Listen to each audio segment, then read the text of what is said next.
This is an unnecessarily rushed explanation of the funniest video game of all time, Sam and Max Hit the Road.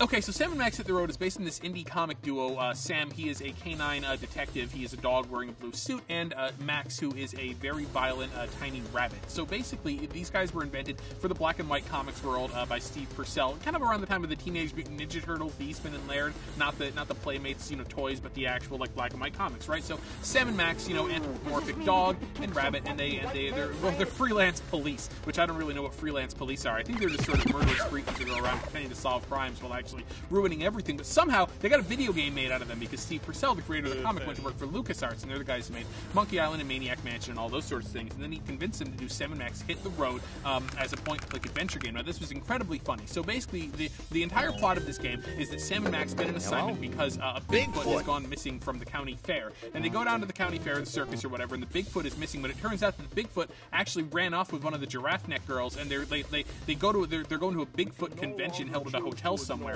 but then they end up getting kidnapped by this crazy country western superstar who wants a Bigfoot to put in his sort of like Gracelandish mansion. So you've got to break into the Graceland mansion, you've got to get the Bigfoot up, and then the Bigfoot goes to the Bigfoot convention. Meanwhile, okay, all kinds of stuff is happening. I mean, you got to get this information from the Mole Man, who lives inside of a tunnel of love ride. So you've got to use Max. See, Max is not only your companion, but he's also an item you can indiscriminately use to solve problems. In this case, dipping him into the water and electrifying him to shut down the tunnel of love ride to get in and talk to the Mole Man, who talks your ear off, but then he gives you the things that you need to proceed in the video game. So basically, the humor comes from the interactions between Sam and Max and all the people. These are not people who like each other. These are a whole bunch of a-holes, and they all basically hate each other, but you have to continue on through the game, and then you end up getting to the Bigfoot convention and figuring out all these different things that you need to do to make sure that the Bigfoot's big feet can so that their race can live on, which basically turns out to have been the plot of the game the entire time. Everything in it is super hilarious. The drawings are very funny.